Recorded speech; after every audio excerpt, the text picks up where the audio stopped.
Bauer, who you know from Vapiano, and we have Duncan Garrood, who's now with Bill's Restaurant and who was previously with Al Shire. So I've asked him to also add the perspective of the local partner to the debate. We have Gunel Ismailova from Russian company Ginza project. And we have Gert Kopera from Hakkasan group. We do not have John Knight, but instead we have someone much better looking. We have Nick Shapiro, Jamie Oliver, who's going to stand in for him. So, you know, we have a really good panel here. And we're going to debate. We're going to kick off by just talking about going international. What's the best structure to use? Obviously, you can just sign a lease abroad, and maybe if you're a Dutch company and you're going to Belgium, that's what you might do. You could enter into a joint venture with a local partner to combine their local knowledge with your knowledge of how you run your business. Or of course you could franchise as well. So let's just have some views from our panel. I'm just going to ask Gert first from the Hakkasan perspective. How have you been expanding internationally? As you rightly say, there's several ways to go about. We usually do not choose the franchise route because of the complexity of our concepts. I would say that doesn't mean that we won't do that in future, but for Hakkasan, for example, that would not work. But the management contract is a great route. You find yourself a partner, you find yourself a local partner, and you manage your own concept on their territory, on their turf, with their resources. So that kind of spreads the risks and gives you the control over your brand. So that's like in the hotel industry where management contracts are very widespread. Now, can I ask you one question? In hotels, the challenge tends to be if the hotel isn't big enough, then there's not enough management fees for both parties to be financially happy. How do you handle that? In restaurants, actually, in our system, it works fine. Our management contracts are successful for our partners and for us. We, as Hakkasan Group, many of our brands bring a lot to the party, bring a lot more to the party than just a restaurant in a location. We are often seen as an anchor. We bring stability, we bring prestige, we bring fun, we bring excitement. And as Nick was referring to, in our latest ventures where we combine day life and nightlife, and we bring an experience that a hotel could not do itself. And I guess you don't need someone with operating experience as a partner because you bring Correct. that to a table. So that's a really interesting angle. Does anyone else use the management contract model? We do as well. You do? Okay, let's hear your perspective. We're developing globally our Russian cuisine, authentic Russian cuisine concept, which is called Marivanna. We are in New York, in London, in the capital of Azerbaijan, Baku. And we do the same. So the main thing is to find a good partner, reliable partner, and do a good market analysis in order to understand the demand. Because we have an interesting concept. It doesn't have any analogs. It's an authentic restaurant with an amazing interior design. And it's some kind of experience of knowing Russia throughout its Russian cuisine, and it's a destination. So you come there, you be there once, and you want to come back. Therefore, it's very important to have a strong partner. Interesting, yeah, a strong partner. I think that's a recurring theme. So turning to my left now, I'm going to ask Duncan. You're at Bill's now. I think Bill's are currently all owned and all leases. So that's right. If you're going to take the leap abroad, will it be leases again? Well, I sometimes wish that when we went to Glasgow in Scotland, I'd taken a franchise partner, because to be honest, I think I would understand it better in Russia than I do in Glasgow. But in all seriousness, I think the critical thing when you're taking a brand outside of your core home territory is that whoever you work with, be it yourself or be it with a partner in some nature, you have to have a deep knowledge and capability of operating in that particular market. And I think one could get hung up too much on the business model of how you work in a market rather than the expertise. The sustainability and success of a business depends entirely upon the people that are running it, and those people must have the knowledge. I worked and operated in China for many years, and I found companies who felt their intellectual property was so valuable that they had to operate themselves in China, but they had no capability, and those businesses did not last or succeed. Those that did were ones who either acquired that expertise or worked with appropriate partnerships. So certainly if we take bills overseas, we shall take the model that means in the market, the people operating have skill, knowledge and sustainability. So gonna go around to Nick now and ask him to comment on how Jamie's Italian have successfully expanded international. I believe it is mainly by franchising, but there may be some joint ventures in there as well. No, over the past 7 years, it's been exclusively done on a franchise basis, and Gunel is actually is our partner for Russia. I think there's not much I can add in terms of what everybody said. I think it is, as Gert, you've said, it's about understanding your concept first, understanding how you want that to be operated in a territory, and then, as Duncan said, is either you're going to bring in the expertise, or you're going to partner with a very strong operator locally. Now, whether you choose a management style contract or a franchise, that's then up to your business model. But I think the two factors, very, very important, is if you're going to operate into a territory, make sure you've got an intimate understanding of that territory within the business. It's simply not possible to do it without, because I think what you'll find is that you'll need to change elements of your concept to the local environment versus saying, right, this works here and in my home territory and it will work exactly the same in another territory. It doesn't matter whether it's the same language or indeed a foreign language or different cultures. Everything needs a level of adjustment. I think that would be my thoughts on it. Thank you. So I'm going to ask you about joint ventures, Marius. I know you said you have some, and I think we are currently running a good mixture between corporate, joint venture and franchising, but I think it's not so interesting to talk what we're doing now, because now we're an established brand, we made an IPO. It's always important to learn what we all have done when we were a young concept and when we had early roots.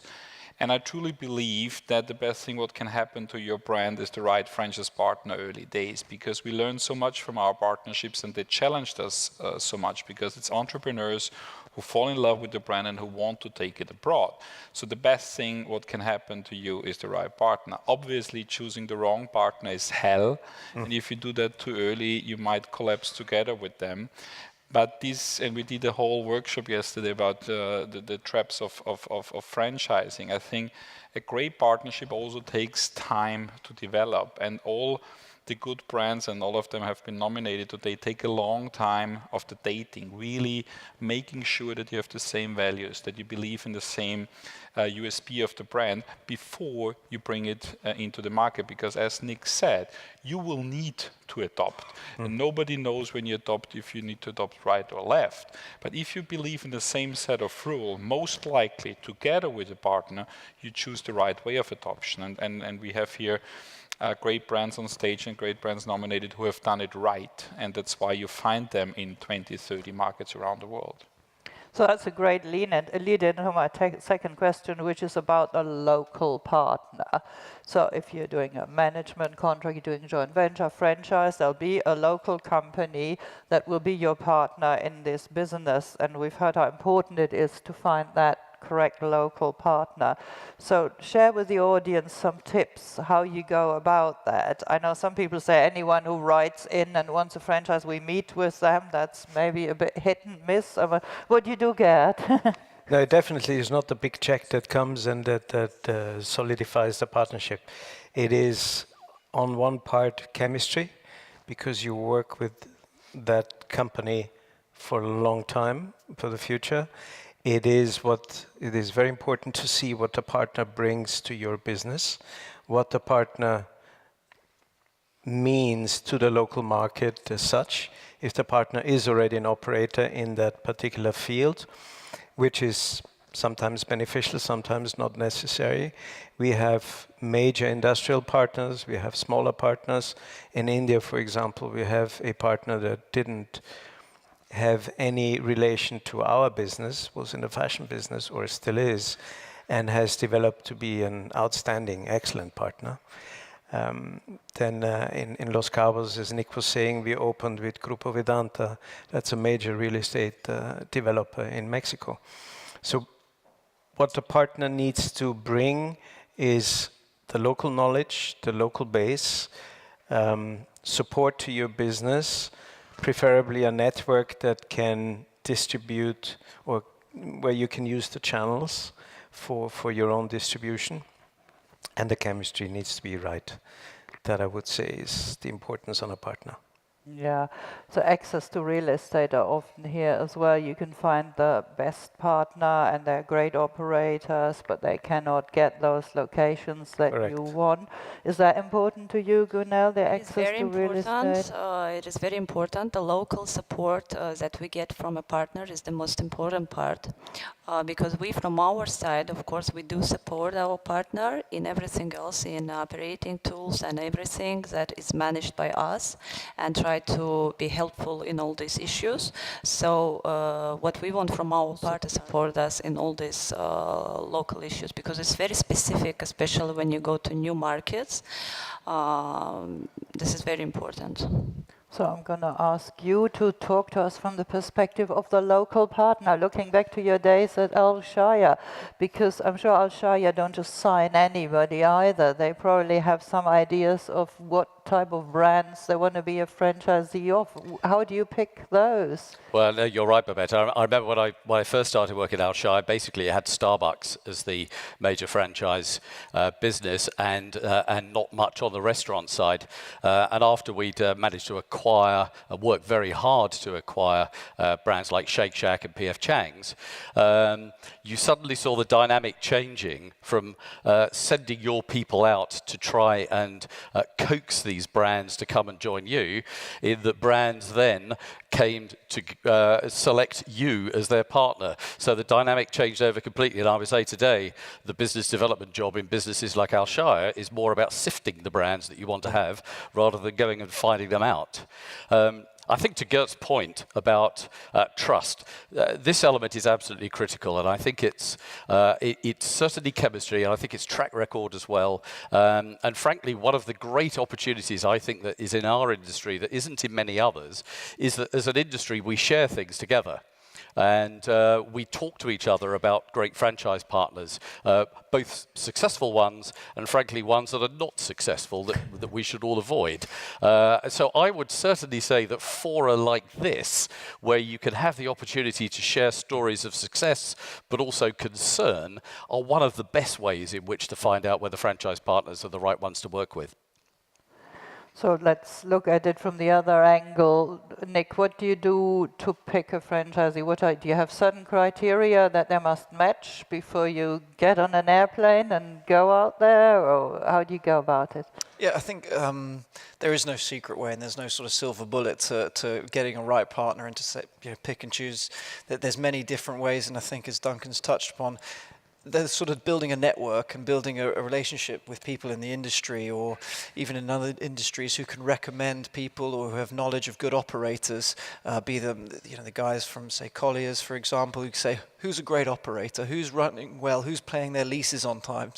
All these sort of things, all the questions you can ask to people locally, that's how you start to learn about a market and garner partners you might be interested in. At the same time, it's great to get people who are looking into your brand, so sort of the reactive partner selection. Because I think, as Mario's touched on earlier, he said you can't buy that passion from somebody and that commitment. I think it means that they're in it for the long haul with you. And I'll sort of reference again with Gunel, we've been partners together.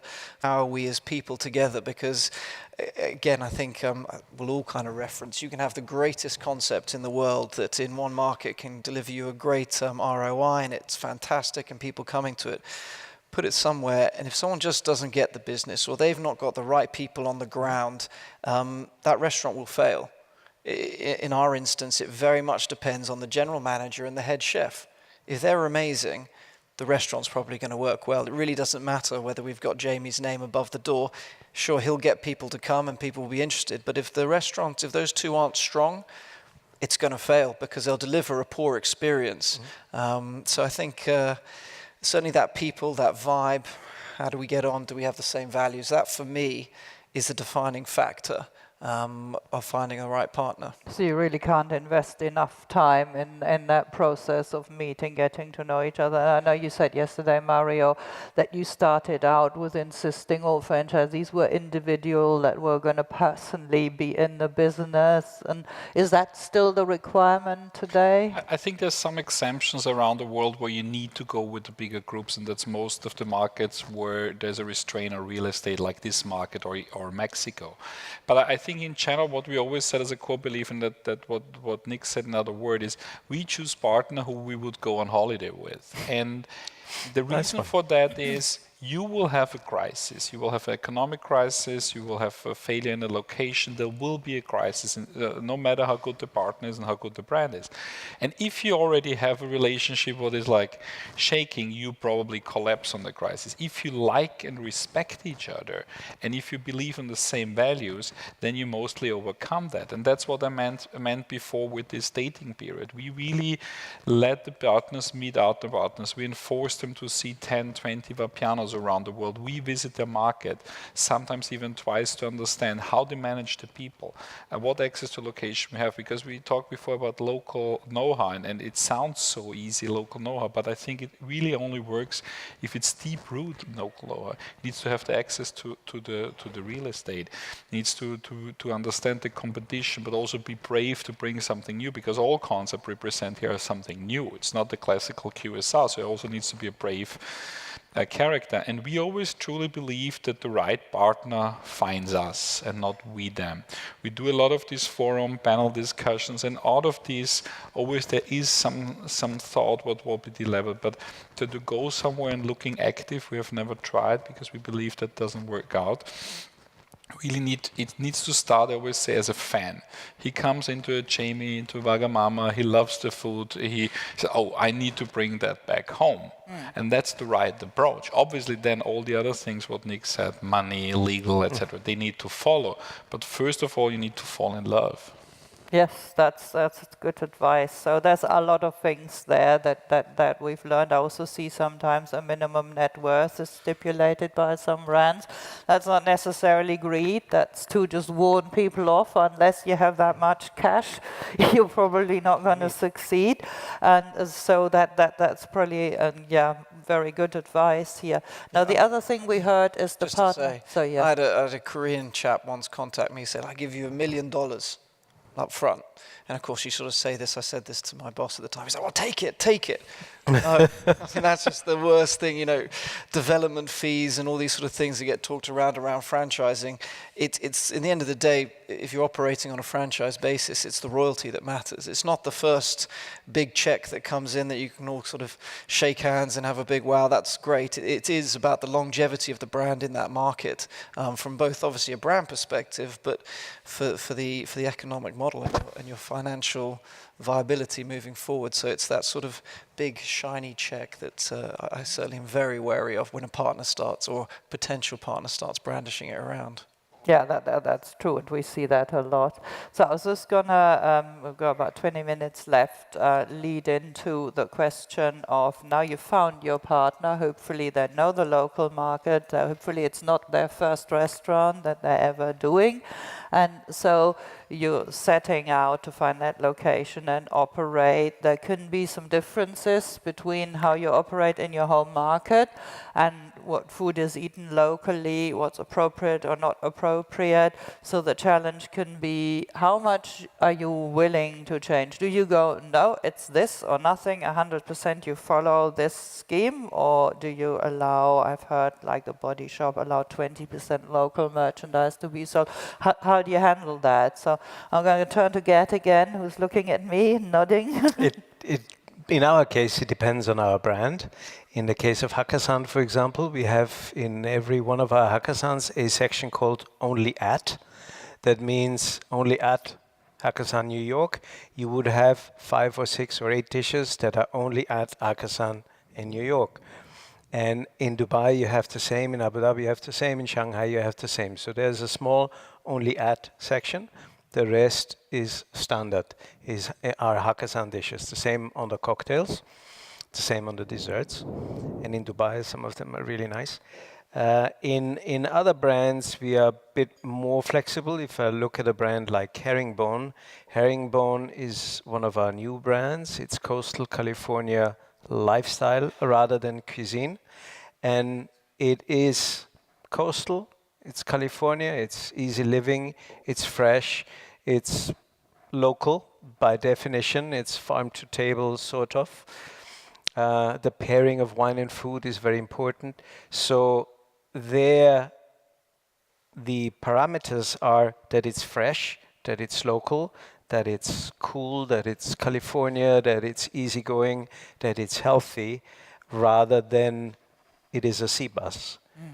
So there, the ingredient list is wide open, as long as the other parameters. So if it's fresh, it could be fresh local fish, correct, as opposed to shipping a fish over all the way from the US. Absolutely correct. So I would say it depends on the concept, and it depends on how you define or what defines your concept. What defines your concept? Vapiano is very much a service concept and a food concept. So that is probably the definition. I can't speak for you, but I guess. In others, it may be just the ingredient or just the wine or just a drink, or it's the package. So it's a hard answer. Yeah, so I'm going to ask Mario, as Vapiano just came up. I know you've also had to make adjustments, not just on the food, but also maybe on the layout and design of the restaurant, which really I would say is like typical Vapiano, how it's done. So that must have been a hard decision to deviate from that. But if you could just share maybe some of those stories. So we're currently running 34 countries on all continents, and obviously different cultures have different needs and you need to adopt. But if I start on the food, if you go to a Vapiano and you want to have Italian food or to a Jamie, 70% of the salt pasta, carbonara and bolognese. Yes, sure, you need to have some local adaptation, and we do that to respect also the culture. And if you order a hot or spicy pizza, that maybe means something different in Mexico than it does in Denmark. But besides these small nuances, at the beginning we were listening too much. We had a phase where we didn't have enough manpower on the ground. The franchise partner called us and said we need to sell meatballs, and we said, okay, go for it. and then there came the German phase where we said no to everything because we were sitting on the task in Germany and said no, no, no. And I think then we found the approach in the last 8 years that we have people on the ground who really listen. And it's not the opinion of the franchise partner. I said that it's the opinion of the guests. You need to ask the guest. The franchise partner can be wrong. So we are very pragmatic with specials. We do an ethical check that we don't sell weird stuff, what is maybe harming the brand. But then the local franchise partner can develop special, obviously based on pasta and pizza. And if that it's needed and sold, then we go for that. But what is more tricky is the guest journey, because the guest journey is very typical in Vapiano, and some cultures have a problem to talk to the chef. There's too much hierarchy in the culture, so somebody wouldn't order directly or wants to be served. I think that was really the things where we need to look into the mirror and said, okay, how can we grow? How can we adopt without losing the soul? And then sometimes you need to say no, although you will lose a customer base. So I think the customer journey elements of all the brands is more tricky, or the positioning in case of you and what price level you position is more tricky to adopt than the food. And I think first of all, we always think about the food. That's easy. Each of the brands stands for something. The guest journey and the positioning within the local environment, that's the more tricky thing. And this you can only solve right partner, right employee on the ground, listening to the guests and finding the compromise really occasion by occasion. Is that what you do as well, Nick, or do you have a different perspective on that? No, we often debate this when we do meet up and catch up, is how much do you adapt, what do you stay true to? I think it is about understanding what your brand stands for, as Gert mentioned at the start. You know, at Jamie's, we very clearly want to be famous for Jamie Oliver, the food and our people. We have values around, not just for the restaurant side of the business, but the whole media and the licensing side, to be honest, be joyful, God, I've suddenly forgotten the other two. Honest and That's really not joyful saying sounds good. That's really not saying well. If you have a franchisee that doesn't want to be joyful, then Yeah. you can't change it. Being brave is the other Okay. one. And I think basically if we look at what we want to be famous for, certainly in Jamie's Italian sector, then the wider values of the business, that's our filter. Yeah. That's where we say, okay, right, we know what we want to do.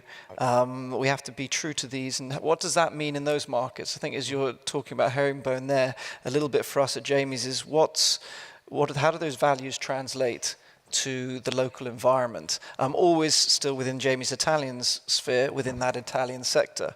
I think, as Mario kind of touched on his journey, I think we started our journey being no, everything exactly the same. And I think probably, Gunel, you can testify to that. It was no, it has to be exactly like this. I think that where we've kind of learnt over the past 8 years that we've been doing the international business is that you do need to offer some flexibility, but as long as you know what your core identity is and what you want your guest experience to be, then that's your filter to judge. So is it 80-20? Is it 70? I couldn't put a finite number on it. It's the feeling. And I think it's very important that finally it's the say of the brand. If a franchisee wants to do meatballs, they shouldn't just go ahead and do them. They should know they come to you with a meatball idea and it gets tested and approved. But let's just hear from Duncan from the franchisee perspective. So maybe you're signing a great concept and the locals are not eating it. So, you're bleeding money and you have to go talk to the franchisor. And how do you deal with these situations? Well, I think the first thing you have to remember is that when as a franchisee you've paid a large amount of money, invested a lot of effort into a brand, you've paid for the intellectual property of that brand. What you don't want to do is to reinvent the brand yourself. So there is absolutely no point in doing that. Otherwise, you might as well start up your own business. But the flip side is there are, I think, some very important cautionary tales for people who are taking their brands out and having them then launched into local markets. I'll give you two short examples. I led the Cheesecake Factory launch into this region. Cheesecake Factory, for those of you that know it, have about 300 menu items, of which about 50 are cheesecakes. Every single one of them contains alcohol of some nature or other. We had to reformulate 50 cheesecakes, which are only produced in one factory in America. The factory run for producing for this region was to produce for about 20 minutes for the factory for each cheesecake, just for the one restaurant that we opened in this country. It was the most uneconomic thing you have ever done in your life. The question is, nobody thought about that at the time that we signed the franchise, so who pays for it? So this was a very serious piece of debate, and actually it ended up being highly uneconomic for both parties as a launch. Luckily, as the brand spreads, you amortize those costs. The second was I also took the franchise for Shake Shack, and the burger there has a very particular cut of beef from the Black Angus cow that goes into these patties. And after we'd opened about 15 restaurants, we actually ran the world out of Black Angus beef. And I set my team to Uruguay, South America, you name it, across the globe to go and track down these cows. We, in the end, had to put the franchise growth on hold because there weren't enough cows in the world. Now, those are the things that, if you're not careful, you don't think of. And as the owner of a brand, you have to think about one other thing too. You are running a brand like that in your own territory, in this case, in America.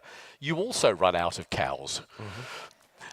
So I think this is not something that you enter lightly without thinking through the consequences of adaptation, because there are consequences on your business globally when you take these kind of options. Definitely. Yeah, and I think that is reflected in more of a focus on supply chain these days in franchise negotiations, not just the license agreement and the fees, but also who's going to source what, how will we approve suppliers, can you ship the stuff into the market easily? So I don't know if that's a question you're happy to comment on. in our case, specifically with Marivanna brand, we do adapt in every country, and I would say this is the main reason for this success that we have today in our restaurants in terms of financial indicators.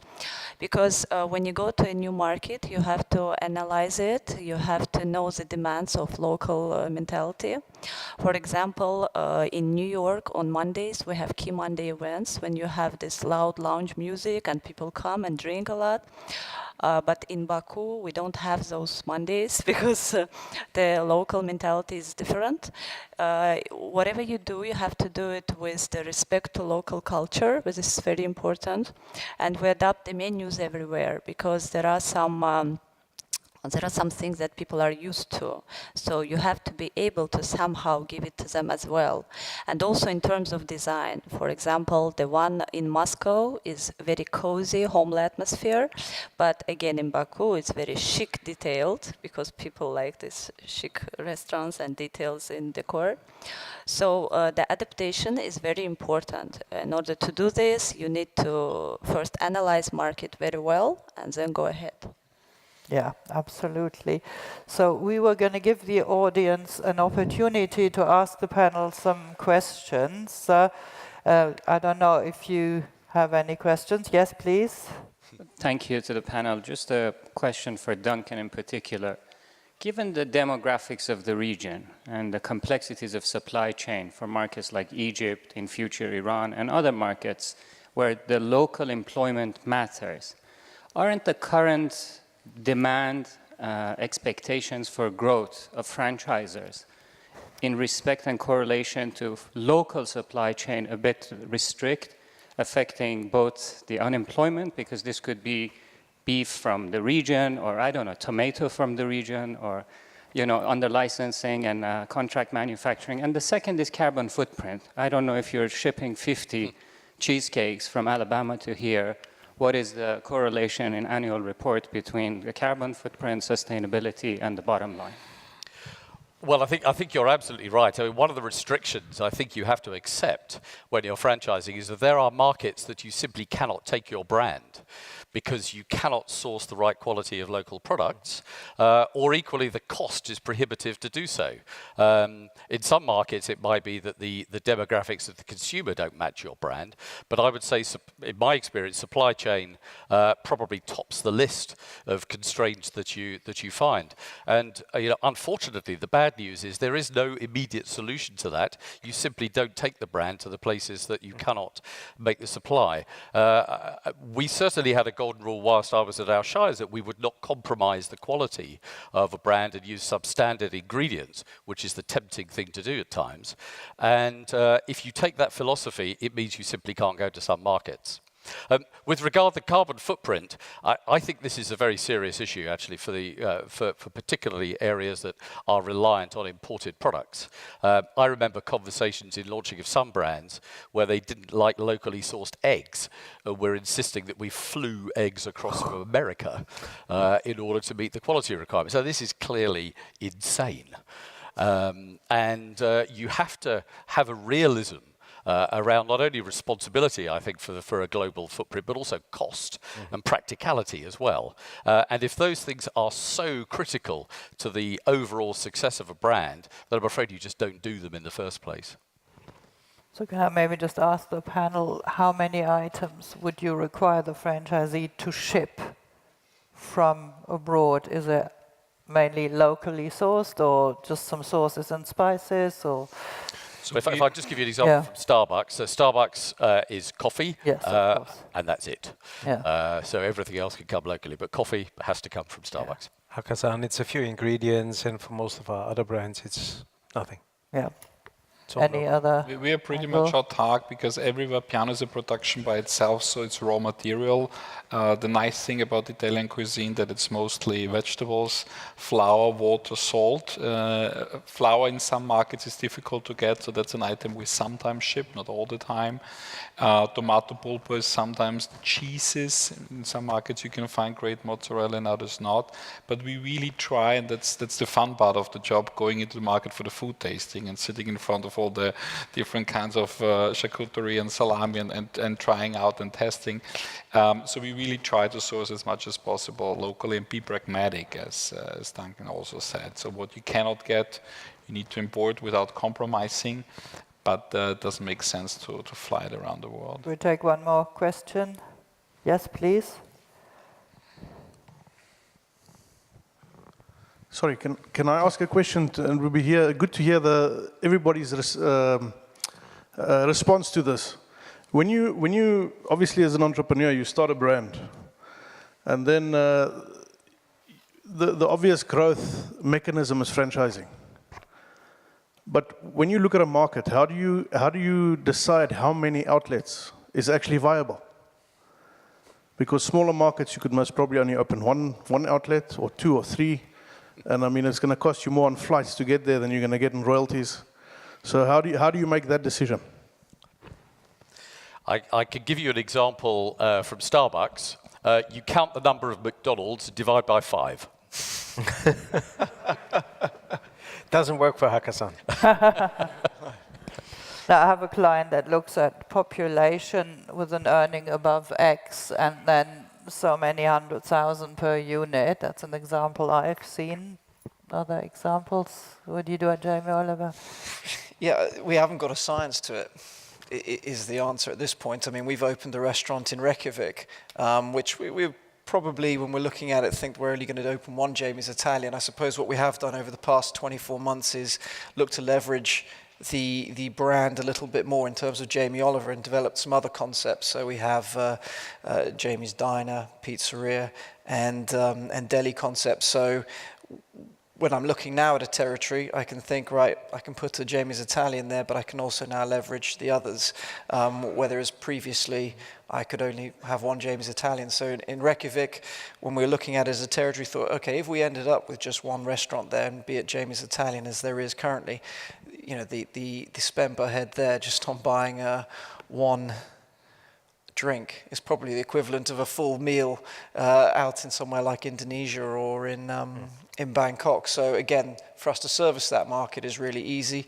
When you're looking at a territory like Germany or Canada, etc., I think listen, you know a market has got potential, and I think it's about understanding where you could go and really take that first step. If you're a brand like ours, it's about just making that first decision, because the bottom line is you won't get past the first restaurant if your concept isn't any good. So I'm very wary ever of sort of sitting down with a partner and saying, right, we're going to do 20 in the next 5 years or 10 or 3.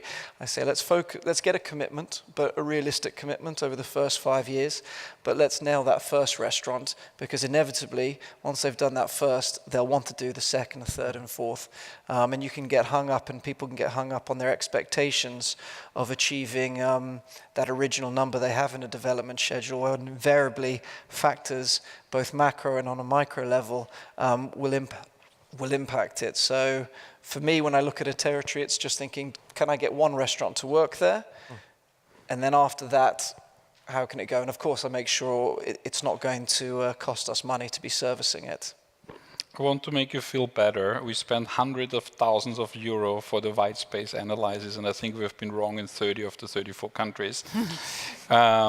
So I go with the approach from Nick. Organic growth, I think you need to agree with the partner on a minimum, because you give away exclusivity. The minimum is quite easy to find, because once you understood the cities, you can count together and say this shopping center, this train station, this 3 neighborhood, and the city center. So you define a minimum. You open the first one right, because if you fail with the first one, it doesn't matter what your analysis says, you will not open the second one. And then you do a pragmatic approach. And above the minimum, I think both parties are then happy and listening to the guests from which area they're coming. But beforehand, to now say we enter Colombia, how many Vapianos will there ever be? I don't know. Right, I see the clock's gone on 0, so we're out of time. If there are more questions, I'm sure people would be happy to speak to you during the next break. Thank you very much, panel, for sharing with the audience your experience. It's been really insightful. Thank you so much. Thank you.